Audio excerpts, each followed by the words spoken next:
Hey, welcome to Clarksville Vibe the show where we tell the stories of the people in Clarksville, Tennessee who make this place the greatest place to live in America. I'm your host, Kevin Kennedy Jr., local pediatric dentist, just trying to tell the stories of people around town that are doing fun and exciting things. We've got a great show planned for you today. I hope you have checked out some of the other content that we have for Clarksville Vibe, either on the website or on the different social channels. We've really been putting out some great stuff, and I've just been blown away at the increasing levels of engagement that we've been seeing, which means that people are really hungry for this positive message about this great town of Clarksville and all the cool things that we have to explore and enjoy here in town. Well, let me tell you a little bit about our guest today. We want to maximize our time with him. He is just a pleasure to be around, super creative and innovator, pushing things forward in our community, really pioneering a lot of new types of things. And when you talk to him, you get deep pretty quick, and you'll realize that he's a fun guy to be around. His family's just amazing. They are the owners and operators of Two Birds Coffee Company and Art Gallery now, just continually expanding, trying new things, bringing exciting things to Clarksville. We're super excited to have him here. I do want you to hear this kind of thing that he said about himself. I want the best of everything and everyone and rarely even meet my own expectations, but I believe that we can try anyway and that together we can do nearly anything. And these are the types of people that we want to have in our town. This is Joe Witmer. His wife is Amanda, once again, owners of Two Birds Coffee Company and Art Gallery. Hey, man, thanks so much for hopping on with us. Yeah. So before we started up, I was really excited about this episode because I feel like casual conversation is just going to go super smooth today. We're just going to talk about your story, talk about your life, your entrance into the business world, the journey that you've had. I think it's going to be awesome. Our listeners are going to be in for a real treat today. Yeah, been looking forward to it. That's awesome. Thanks so much for your time. Well, you are currently the owner, the operator of Two Birds Coffee Company and Art Gallery, right? With your wife, Amanda, helps you do that.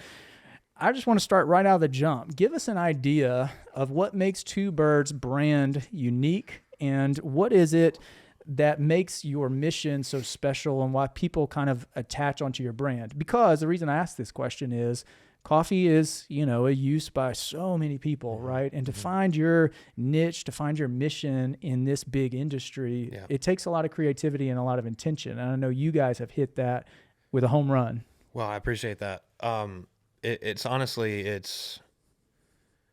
that creativity and mission, like you're saying, is, I think that we didn't have a choice. Yeah. The way that we started this thing was like, how do we start a business with nothing? Wow. Out of nothing, with no money, no resources, no financing. Yeah. It's like, no financing. We didn't know how to do it, or who to talk to. And I worked at a bank, right? And so I was working at a bank and didn't know how to start a business, and started dreaming up ideas while I'm sitting there. And we had wanted to do it for years. And every time we had a vision for something, it's just unattainable. Yeah. So it's like, that was, for us, it was backscaling continually, saying okay, and I'm sure you'll ask this later, but jumping the gun a little bit, if there's one thing that I could say to people who are prospectively wanting to do something that they're passionate about and hopefully make money doing it, make it smaller until you can do it. Wow. Don't just change or give up. Just say I'm not going to do that now. Yes. And that's how we were. That's how we started. And ultimately, I think a lot of people in business, they just are looking for something that they feel like they can do and not hate and make money doing it. And that's the vision. Right. The mission is how can I do this and make money and provide? Right. And that's a great baseline. Sure. Especially if you get to do something you're passionate about. It just gets old really quick. It will. That's where a lot of people get burnt out, and it's the expectations for success are either too high or maybe misguided. Right. And honestly, that's the first thing for us is we had to come up with something missionally that would define success in a way that we could meet it even if our business failed. Okay. I want to talk about that for just a second. Mm-hmm. So you want to set a mission that defines success. So give me an example of that. What do you mean by that for you? For us, it looked like finding success in other ways other than finances. Okay. So of course, a baseline, let's be successful in the sense that we can provide for ourselves. Right. Can we pay our bills? Sure. If we can pay our bills and maybe, get new clothes for our kids, Sure. and make sure food's on the table. Like that's enough. Yeah. But I don't know if most people are thinking about what's enough. Sure. And I certainly wouldn't expect everybody to have the standard of living that my family has had, but it's taught us a lot too. We've learned to kind of be okay whether we've had a lot or whether we've had a little, and the blessing of contentment. It is. I mean, it is the secret really to contentment is just knowing that no matter what we're going through, there is the possibility through Christ to do all things. I was going to say, you're talking Philippians chapter 4, just around it, from the Bible, that idea of whether I have a lot or a little, I can still find contentment in things that really matter. And you talking about finding mission and things beyond maybe just a P&L, a profit and loss statement at the end of the month, the year, the quarter, whatever that may be. I think that's powerful. And as more people, hear about that aspect of your story, that you're kind of doing things with a different purpose. You're not constantly looking at your ledger every month saying, how can we squeeze more out of this thing? Right. You're adding value consistently because your mission's maybe beyond that balance sheet. I can speak to that just quickly. I mean, the difference between what you're saying and our reality is that we look at our balance sheet and are surprised to find continual growth. Wow. Rather than looking to see how much we can squeeze out of it, we're looking at it to find out that more has been squeezed out of it, even though we don't really feel like we deserve that. Yeah, that's amazing. And there's so much in our life that honestly makes very little sense. Yes. But it still keeps happening. Realistically, we didn't deserve to have a business, and we didn't do things the conventional way, the traditional way. We split the orthodoxy of business, and I think some of that is this transcendence between the secular and sacred of our life. Sure. Like realizing that there is not this distinction between my worldview and my beliefs. As a theist, as a Christian, I believe that God has done what he has done and has provided for us in ways that he has. Yeah. That doesn't stop when I start running a business. Yeah, that's powerful. That's powerful. I love that. Yeah. And I feel like, with a mission like that, you're bringing Clarksville to that, but Clarksville itself as a town, as a people, has added a lot of value to you along the way. I'm not going to ask you to name everybody because you're sure to leave out somebody, but I know that there are people who have, come alongside of you at different points in your journey and given you words of knowledge or resources or whatever. What do you feel like it is about Clarksville that gave you the confidence to be able to say, we can continue to push even though we might feel scared somewhat? I mean, our biggest networking beginning, besides the people that I got to meet while I was working at the bank, really happened through farmers market. Wow. We didn't realize how much of a community there was around, natural growing and hobby farming. And, honestly, I thought the agricultural side of Clarksville had kind of dissipated, but I didn't realize how much was still here. And that there were so many like-minded people to us, and I never thought I'd be one of those people, and primarily because I'm from Clarksville, right? And not to speak badly about Clarksville in that way, but it hasn't been notorious for being the kind of place where people care about how things are grown, how things are made, and what we're putting into our bodies. Sure. And to see a shift in that, primarily through these circles and networks that we be. And the prevalence of it all, to see that not only is there a community that cares about those things and about growing things well and caring for stewarding the earth, if you will, stewarding ourselves and relationships, people care about that. Not only that, but through starting a business, I was able to start connecting and forming relationships and friendships with people that I would have had no business having any kind of friendship with. I would never have that conversation with them. Which is amazing to me because I'm just a consumer of the downtown market. It's one of our favorite things to do, spring, summer, early fall. We don't make it down there every week, but it is a staple of our community. I think, the organizers of that have done such a great job. And to hear that there's community even among the vendors and that you're, adding value to each other as you go along the way, that's really inspiring. Along your journey, as we were kind of preparing for this episode, you used the phrase allowing for grace, right? You were giving yourself opportunities for grace for yourself and for others. what does that mean? Like you talked about embracing the mess of coming up with this business idea, and eventually, you were doing, cold brew growlers, driving them all around town. Right. You transition now, and you've got a physical location. You've improved the interior of that area, and a really cool spot in town. Thanks. But along the time, that's you've got to allow for grace, because you're gonna mess up. You're gonna make mistakes. Yourself, others. Where did that idea come from, and how have you kind of stayed connected to it through the whole deal? Well, I mean, I think it's an ancient idea, but where it's taken root and seed in us, and me particularly, like, I'm not that guy, like the issue with me is like, I preemptively expect failure and disappointment, and you might not expect that from my cheerfulness and how pleasant I can be or whatever, but like realistically, like that's something that I'm warring with inside most of the time. Like, is it going to be good enough? And how long is this sustainable? Eventually I'm going to something's gonna happen, right? It's all going to break down. It's going to be my fault. Right.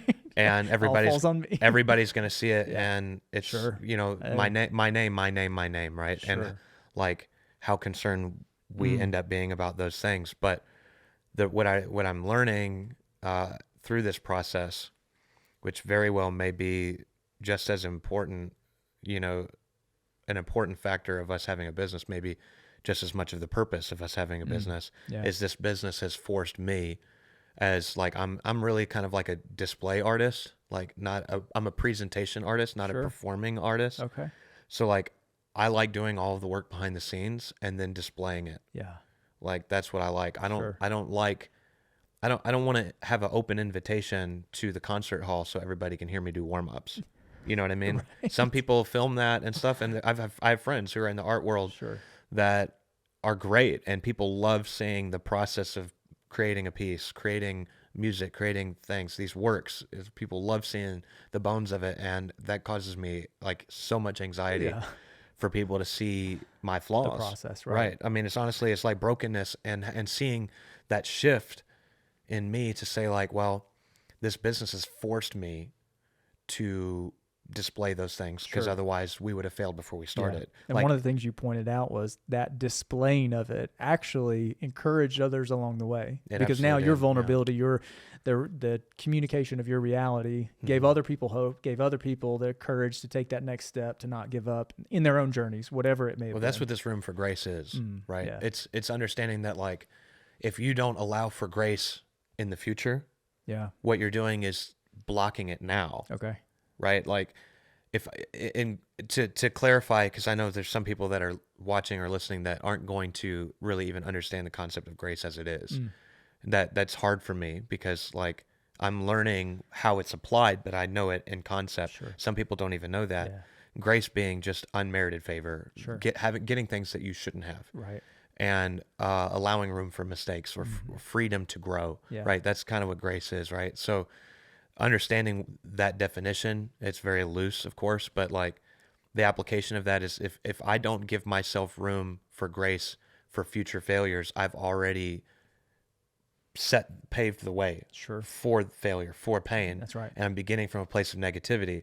And in the process along the way, how many people could come alongside of me, could love me and support me, if I was open to letting myself be loved later. Right. Like, I'm already closing myself off to people as long as I'm assuming you're rejecting forward grace. Right? Rejecting what other people want to give to me, but really just rejecting the freedom to fail. Like, I'm so afraid of failure that I've already accepted it. Like, that's not necessarily what's going to happen. Right. And how many people am I blocking out and ignoring and not giving the opportunity to come alongside of me in ways that I crave? Because I have this expectation that they don't want to, right? And that's what causes super mature. So much. Right. I mean, it's one of those things that's definitely going to improve your life and improve others along the way as you continue to go. I hope so. Yeah. I mean, it's something that, like I said, I'm learning. And we're all learning. Well, and Amanda and we were talking last night into the early morning, and one of the things that we're trying to focus on right now that I think will hopefully encourage someone else today is just that this idea of stopping yourself before you get too deeply into a negative place. Yeah. And we can do that by changing the focus or perspective where our attention is on. Sure. Like instead of saying, you don't do this, or I don't do this, or I didn't do this, or I can't do this. Instead of saying that, like, let's stop focusing on all the things we can't do. Sure. Let's start talking about what we can do. Yeah. Let's stop talking about all the things we didn't get done today. Before we go to bed, before we lay our head down, instead of saying, I didn't do this, I didn't get this done, I didn't get this done, I'm failing. Yeah. Say like, I did do this. Like maybe you didn't do the dishes tonight. Let what you did today be enough. Yeah, you did do 3 loads of laundry, and you did keep our family from catching on fire right. today. So that's pretty good. You know, like we'll call it a win. That's a lot of pressure. So like Yeah. to see that like in relationally the same way, right? In business the same way. To say like, you know, you didn't do this for me. That's irrelevant. Yeah. What did the other person do? Yeah. Because what they're doing, boy, that is awfully nice of them. There's a concept that I've heard recently that really resonated along this line of thinking. This guy was a sports performance psychologist, kind of mindset coach. And he said, I don't really know if positive thinking works, but what I do know works is negative thinking. And as soon as you allow those negative thoughts in, it's going to 10x in your brain. And your body physiologically, neurochemically is going to react to that in such a strong and powerful way that if you can teach yourself and renew your mind to avoid those negative thoughts, you're going to really hold capture to a lot of health that you haven't experienced before. So I think that's powerful. Let's talk coffee for a second. Sure. So coffee shops can be a little intimidating to people. I don't know if you knew this because you run a coffee shop. I actually do know it. You know, you walk in, you're like, I want to try coffee. I've never tried this. I can't pronounce the menu. I don't know what these things are. You know, this guy looks like he owns a coffee shop. You've just got the coffee shop look, and I don't want to mispronounce something. So, you know, why would somebody, you know, what's Two Birds kind of internal culture like for, let's say, somebody that doesn't know what they're even interested in? That's a good question. Yeah, it's crazy that like most average people don't know Italian. So, yeah, right. Like Sure. most of these words are Italian. Yeah. You might get one in French sometimes. Yeah. You know, like literally none of them are in English. Yeah. So it's okay. So I mean, that's a whole thing that we're trying to adopt. Yeah. Is understanding like, well, if all the words that for these drinks are from another country, maybe we should understand a little bit more about how they enjoy these drinks in those countries. Sure. And I can't say that we've got that perfectly nailed down either, but we wanted to draw from that aspect, the kind of the more cafe style communal aspect of like everybody enjoying things together. Right. So, I mean, that's one aspect of it. Like, yeah, you know, coffee itself can be intimidating and coffee culture can be overwhelming. Sure. But when we break it down to its, you know, smallest, least common denominator, it's a beverage that a lot of people like. Yeah. That can be enjoyed a lot of different ways. It's very diverse, and it's a common denominator that brings people together. Yeah. And so that's our baseline is less about the product and more about the people. Yeah, I love that. And honestly, you know, I feel like that's the safest place for someone who doesn't have a lot of knowledge with it. You know, you go into a busy shop. Of and course, you're trying to ask these questions. That's just not their MO. Like they've got to run those tickets. Right. But you've already communicated it before I asked the question. You know, there's room for grace at Two Birds. And so come in, ask the questions. Well, we're slower paced, Sure. you know, than a lot of coffee shops. We don't have a drive-through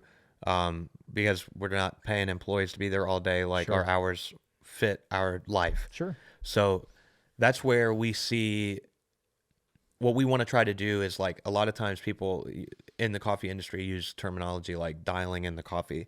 So like, I mean, we don't just want to dial in coffee to make a good espresso. Like what we want to try to offer for people is like, let's talk about you. What do you like? Yeah. Let's dial a coffee into you as an individual. cool Because thought. like the sell isn't like good coffee will sell regardless, whether you know anything about it or not. Right. But like what I want to do is be able to find that one thing that really almost speaks to you People and latch onto it. Yeah, like communicates to you like, oh, this is That's a really coffee culture. Yeah, I know, right? This is your coffee. It communicates to you. Yeah, you know, the beans that's right. the beans speak, man. So but yeah, like I mean that's what coffee is all about. Like and what we've loved about coffee culture and like third wave coffee, I mean, we could talk about this for an hour and a half, and I won't. But the shortest version, third wave coffee is essentially this transparency is kind of like the word that comes to mind when I think of third wave. And I mean, because it's third wave, there is a first and second wave. Sure. But we're hopefully moving towards the third, and the third, nationwide, universally. And that essentially is saying, like, we don't hide where our coffee comes from. Right. We are open about how we prepare it. We want you to know these things. We want you to be educated and be a more knowledgeable coffee consumer. Sure. And that's really, really great. And that's usually where you're going to get a $6 or $7 coffee. Right. And guys are going to look at you over their monocles and wonder why you didn't order it with oat milk instead of whole milk. And there's stereotypes attached to it. Sure. But where I'm at is like, it's almost this fourth dimension, like a fourth wave of coffee that says, like, I don't necessarily want to build a business that's requiring people to be drawn into my establishment so I can offer them something. I have what you need. You come to me and I'll give it to you. Wow. I want to break down the fourth wall of coffee and consumerism to say, like, I have a business that requires you to come into my business and buy a lot of things in order for me to be profitable. Right. Nonetheless, I want to give you the tools to be able to make this at home. Yeah. And to not have to come back to my coffee shop with the expectation, and I'll blow everybody's minds for a second, that if you take care of people and empower them to be able to care for themselves, 100%. Then they will come back to you almost nearly exclusively. Yeah, and it's okay if they don't, because it's not competitive. It's cooperative. We're not trying to beat out the next guy. We're trying to create a richer and deeper and more meaningful relational culture that centers around a product that is like nearly irrelevant in that sense. Like, what product it is relevant. What matters is the community of people that surround themselves around whatever it is that you're selling. Yeah. So you can tell, I mean, just by what you're saying, I can tell there's been so much thought into creating this culture that you're operating with. It's not by accident at all. And even, it's continuing to grow. You are now Coffee Co. and Art Gallery, right? And so I am not a self-proclaimed art guru. I don't know a lot about it. I can appreciate enthusiast. That's a good word. I can appreciate it. I know that art adds so much value to our community. The people who bring new art to our community add so much value to our community.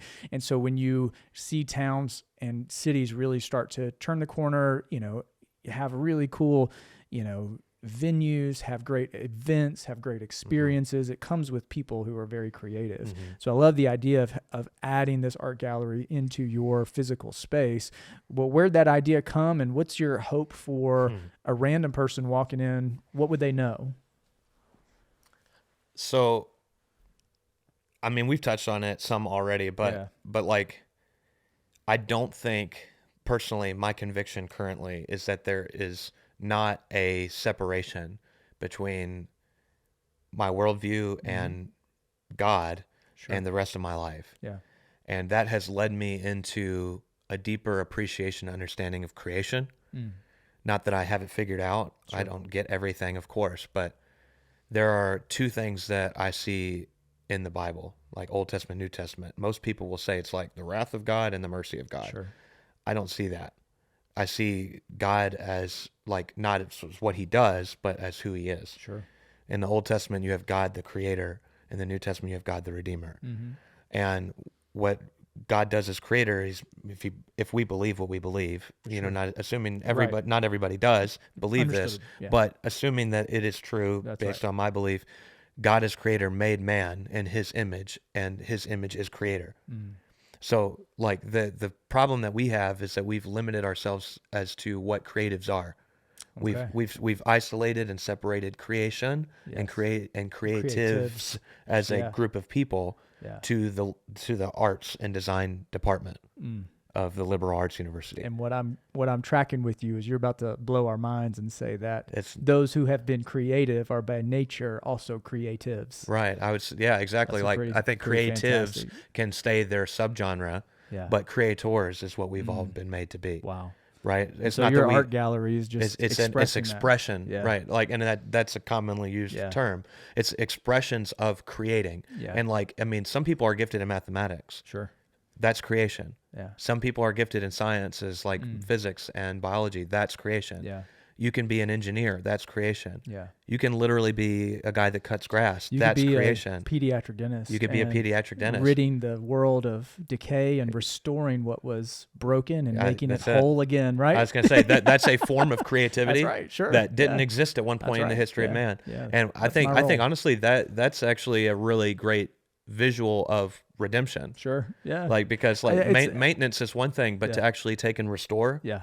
the restoration, that's what redemption is, a buying back Right. of things that have Yeah. been lost or stolen. Make it to its original form and function. Exactly. Yeah, And that's what we see I love that. like and that's what we see in the New Testament with Jesus, with Christ, is this aspect of redemption where he said, like, you know what, everything's been kind of cast aside. Sure. People have been cast aside. Like, I lean into my mic a little bit more when I say that. Yeah. Like, I know that there's people that feel like they have been marginalized or cast out and that they don't have a place, but there's redemption. Yeah. Like, it's not all lost. Right. And what we have an opportunity to do, and the reason why we decided to latch on and grow into the arts Yeah. as a whole, is because we wanted to see expressions of creation and redemption, not one or the other. That's right. And not art as a God thing Yeah. only. Like, I'm going to get specific kinds of art Sure. and there's going to be a bunch of crosses Yes. on my wall. Right. Like, I'm not putting WWJD and Jesus Fishes all Sure. over Two Birds Coffee. Yeah. That's not the point. Because honestly, there's a lot of people who don't believe in Jesus that are still revealing the Creator. Absolutely. And I see that and I value that because they're made in His image too. Wow. Yeah. So loving them and coming alongside of them gives me an opportunity to redeem. Yeah. Yeah. Really embracing just humanity as it was. Just imagine how many people Absolutely. have a voice that aren't being heard, Yeah. you know, and we're stifling that because, like, it's talking about like weeds grow where they're not planted. And so therefore we call them weeds. Many of them are medicinally beneficial, but we mow them over because we didn't plant them. We didn't want them there. How many people are that way, right? They feel that way. That's And deep. yeah, no, yeah, trust me. Yeah. This is podcast number 2 later on, a couple months from now or whatever. But With the landscaping expert. it's bring him in. But yeah, like, I mean, realistically though, that's our mission for people. Our heart for people is to say, like, it doesn't matter to me if you're a weed. Right. Like, grow where you're planted. Yeah. And it might not have been me that planted you, but I still love you Yeah. because you're valuable. Yeah. And you actually probably have a lot more to offer than a lot of the things that I would plant ornamentally. Yeah. I love Yeah, that. yeah. See, awesome. just see what happens when we bring people together and just say, you know what, like, maybe let's just let stuff happen instead of trying to control everything all the time. Yeah. I'm imagining right now, whoever's listening to this and made it this far, like they're probably driving down Madison Street right now to come into the space, right? Because they're like, man, this is an experience. I want to have this experience, right? They're on their way. But I want to talk a little bit about your actual location. Like, Sure. Your location is amazing. Cool. You know, Thanks. 10th Street, Mm-hmm. right? This is kind of an iconic street in Clarksville's history. You know, when I was in the store, we talked about how when we were kids, you know, that was the big connector from downtown to Madison. You know, there's lots of connecting streets. College University Street. Avenue was not there. Right. So 10th Street was it. You know, Mm-hmm. you turned by the train station, you went up that way. Pick a Rib used to be there when we Mm-hmm. were kids. But what has the location meant to you and what makes it special for you? Big thing, man. Like, so much of Clarksville is not really a destination. So much, like, Clarksville's infrastructure Yeah. is nearly entirely built so people have segues to get to wherever they're going. Mm-hmm. There's so much of Clarksville that is only Segway, Yeah. right? And that's what it always was for me, except for the occasional pick-a-rib visit. Right. But, like, what I've learned, like, I knew, like, that part of Clarksville wasn't necessarily the best. And I don't mean to say that negatively towards any of the people that live there. Like, that's why I'm kind of, like, in a sense, I'm anti-gentrification, but, like, I really love restoration. Sure. Like, I love revitalization. Mm-hmm. And I love redemption. Yeah. Like, there's a culture that exists in Clarksville that has been overlooked. Yeah.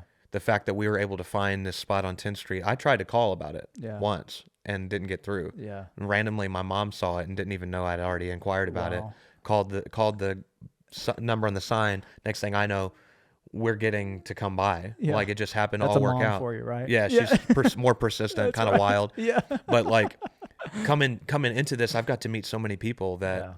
like, man, I'm learning about this Yeah. situation here. Like, Pick a Rib was like, and I don't know if the people are still around. So like speaking with grace and tact, like there was an opinion by certain demographics of people that they weren't welcome there. Meanwhile, on 9th Street, there's a restaurant where other people didn't necessarily feel welcome at, right? So like all the whites really went to one place and all the blacks went somewhere else. Yeah. And there's this railroad track and a street over. That's right. And I mean, you have a lot of really extreme wealth and then a lot of extreme poverty within a block from each other. And not very many people know that. And now things are kind of blending together. Sure. And I think that's the most beautiful thing that we could see. Sure. So the fact that we can put something that is an culture elevating type of establishment isn't really for the purpose of reaching one demographic. Yeah, it's for making people who might have felt like they didn't belong feel like they can come in. Yeah, and now we're wedged in between two barbershops. Yeah. One of which we used to be over down on Franklin, and like and that's like it's Misfits Hair Salon, you know, and they're really great, love them, and they came later. Sure. And they have their demographic. Yeah. And on the other side of us, my guy Romy opened Amazing Styles. Okay. And they have their demographic. Gotcha. And so like, but there's no beef between them. Right. And I get to be between them. Yeah. That's cool. And so like, I'm constantly seeing just this eclectic expression of people. Right. In my parking lot. That you said also, you know, we're all opposed to gentrification. You know, we don't love the concept of that. I don't want the people that belong in a place to be kicked out. You know, these are their homes. This is the place where, you know, they've found value in their life, and they do have innate human dignity and the right to live and work and play in an environment that feels normal and safe and consistent to them. And I think having business owners who may move into the neighborhood but have a true sense of value of who these people are who've been there for decades and sometimes probably generations of knowing that, you know, we can all continue to support one another. We can all continue to love one another deeply, and we're bringing a new product and service or atmosphere or whatever into your community, but you're welcome here too. Yeah. And who's it for? It's who's for it you. For? It's for you. Absolutely. Whoever you are. Yeah. Whoever you are. That's cool. I love that. Well, I do want to, you know, I think we would be remiss to not talk about your grandfather for just a minute or two. Our lives kind of intersected with my dad, your grandfather. He was, you know, just a very well-known community leader, faith leader for a long time, Harold Witmer. I know he's got a legacy that just lives on, you know, is the term. In some quick, you know, ideas here. How do you feel, you know, that his legacy has impacted you, and, you know, what kind of responsibility do you feel in carrying it on? Well, I've trademarked kind of a term for him and some of the other evangelical pioneers of Clarksville, kind of the Godfathers of Clarksville, like the Christian, like church Godfather. There's like a mafia of Dons that existed in the church world. You got a name drop at least two, right? I can right away. Harold Witmer, right, Harold and Witmer. Jimmy Terry, and Louis Montoya. There's three right there. Bill Corley, and there's 4 or 5 others, but like, I mean, all the major players in the city, and they had a big influence. Yeah. And honestly, I don't know if Clarksville would have held together as long as it has if it weren't for those men. Wow. They all knew each other, and it was never competitive. No. And it was just, that was such a blessing. So the legacy that my grandpa left, there was a time I didn't want it. Sure. I was getting sick of being labeled and known as Harold Whitmer's grandson. Sure. I was like, when is it going to be Joseph Whitmer and you know, and the coat of many colors that he wears around town, you know, like I've got my own story, man. Yeah. But like what I didn't realize, like, so 2 things happened. First thing happened, I went to Russia and to see the things my grandpa started there. Yeah. And if anybody's listening wants to know more about that, there's a book that's written about my grandpa that is worth reading, and a CD that's a drama, like, or come to the shop. Yeah, you can come to the shop. I'll tell you about it. Right. That's actually better. Yeah. I can get you a book. Come to the shop and get it. Just text me ahead of time. Yeah. But I went and I saw those places, and I met the pastor that he took a chance on. And that guy that they helped plant a church in Russia had planted 20 other churches from that one step of faith. Yeah. It happened to not be a scam. Yeah. And like, I don't know how anybody didn't think that it might be a scam, but like in today's world, no way you're going to write a check for a couple grand for a guy in Russia you met on the street that says he wants a former, propaganda theater. Yeah. It's just not going to happen. it's not But gonna happen. I never thought that I would be that guy that would follow along and be okay being Harold Whitmer's grandson. One day we're sitting in the living room at their house. Okay. And he said to me, I guess I must have said something like, I tell people your stories all the time, but don't ever tell them exactly right. You tell them so much better. That's right. And he said, well, Joseph, you know that like my stories are all well and good, but you'll have stories of your own to tell one day. And I said, It's very freeing. Like, I didn't know what to say. Sure. And he's right. Yeah. So the big reveal for me was going to his funeral that was held at First Baptist, and the lower level being full from people from all over the country. Yeah. And there's like his VA doctors from the hospital in Nashville that lived on the other side of Nashville. Yeah. Like Antioch and Mount Juliet, like they came. Wow, that is a to testament. be at his, yeah, that is a testament. And to hear their testimony spoken to me about how he ministered to them while he was in the hospital. Yeah. Like, that's just wild to me. And so I don't know, like, I don't feel the pressure anymore. Yeah. Like, it's actually really freeing to know that, like, you know what? If anybody's going to carry Harold Whitmer's legacy, it's going to be me. Yeah. And the fact that he was friends with so many people and had these connections with people like your dad and really like your whole family. Sure. Like, and so many other people, like that is just amazing to me to feel that and to see like the positive impact that people like him were able to make and are still making in our community today. And that, like, shoot, we get to be the next ones. Yeah. Like, maybe our impact won't be as big. Maybe it'll be bigger. Who knows? But we'll have a story to tell. We'll have a story to tell. I love that. Yeah. Cool. Well, we're going to jump into the lightning round. Cool. Here we go. So I've not prepared you for these at all, but first one's a fun one. So I know you're a basketball guy. You like the NBA. Yeah. Who's your team and your duo on the original NBA Jam? On the original NBA Jam? So I was really an NBA hang time guy. Okay. But same thing. Okay. Same game. Yeah. I mean, how can you not say Jordan and Pippen? But honestly, I wouldn't pick Jordan and Pippen just because I was a hipster before it was cool. Yeah. I don't know. I think the best duo of all time is Stockton and Malone. Yeah, they were fun to play with for sure. I mean, admittedly, I had the Charlotte Hornets starter jacket, which was, supreme issue for us during our childhood. Bogues and Grandmama? Bogues and, Larry Johnson. Larry Johnson. Yeah, and Mourning would come off the bench. So Alonzo Mourning. So, those are the good ones. All right, so you and Amanda can go to any city today. Don't have to pay for it. You're going for a coffee tour. What city? What city? Oh, man. Where would we go in the U.S.? Sure. Let's say the U.S. Okay, that's easier. Wow. Yeah, the coffee guy stumped. You know what? I think that what I would do, there's probably better coffee scenes in other cities, but I think I'd go to Minneapolis. Wow. Because there's 3 or 4 really great companies, one of which being our roastery, and I haven't gotten to visit them in person. That's a great answer. That would be it. I'd like to see them in the process and, shake hands and smile at people a little bit. And then we can go stay with her family after that. That's nice. Yeah. I love that. All right. What's on your playlist right now? 1 or 2 artists? Okay, so what am I listening to these days? Golly. You're right. You stumped me on this one.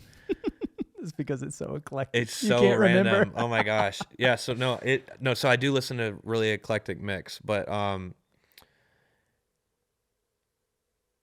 there's stuff that I just really, really like. So I don't know. I listen to, so there's a band that nobody else is ever gonna like until right now. Maybe, but probably not. There's a band that I really like, goes by Listener. Yeah. Right. And that's an easy one to look up. It is. So it's kind of like a aggressive spoken word over music. Okay. Yeah. He kind of yells a lot. But it's really, really good. It's really, really good. And then I also, I really like John Mark McMillan. Yeah. Incredible songwriter and artist. Sleeping at Last is. Okay. He writes a lot of really good. I don't know if you've ever seen Grey's Anatomy, but the guy that. Oddly enough, I have not. Somebody. Not a single. Okay, well, episode. you're an outlier. Isn't that funny? So same, but Sure. also like we're defying the odds. So the guy that wrote the theme for Grey's. Okay, fair enough. Is the guy from the band Sleeping at Last. Okay. And so like his music is incredible. Yeah. Somebody That's a out cool there is gonna be like, connection oh my god, Two dudes. Grey's Anatomy. That's right. We're so cool. We're really not cool. You're cool. I'm Thanks. definitely not. All right, last question. One dessert in Clarksville today. Sheesh. Give us one. You got to buy A Clarksville dessert. Yeah, like not one that you make. You know, one that when you I go would to buy a store from and somewhere buy. else? Yeah, from somewhere else. And we're not going to make any of your friends mad, but you spotlight somebody. This is terrible. What's terrible is I've got like 4 in my head. Well, you know? I've got every one that I have in my head. Yeah. I only remember it because of the image of it on Facebook, and I actually haven't tried. Okay. So I've heard Yada's tiramisu is really good. It's we're gonna stop there because that's what I would say. Yada's But tiramisu again, is so. You notice legit. I said heard. Yes. No, I can vouch for it. Let me I'm go. telling you right now, I'll get a it bun is- and cream from Yeah, Johnny's today. absolutely I staple. go right now and get a bun and cream, I love and then it. that would make me happy. Cool. Maybe a cup of horchata from Lindo. Okay. Anybody know about Lindo Veracruz? Lots of people do. That's the spot. It is the spot. That's I the love it. best. Well, hey, Madison man, Street. thanks for joining us. Yeah. Hey, well, thank you so much for making it through the end of our episode. I know that there's just been a ton of content that you'll want to consume probably again. There was a lot of deep stuff, a lot of fun stuff that happened in our conversation today. Thank you so much. And if you would do us a favor, hit like, subscribe, whatever action you can take on any platform, that would really help us out. Helps us grow our community online, helps give Clarksville the recognition in a positive way that we all want to see. And obviously all of these platforms, the way to increase engagement is by you interacting with it. Leave a review, something we would really appreciate it. Hey, I'm Kevin Kennedy. Thank you so much for joining us today. Check us out with new episodes every Friday.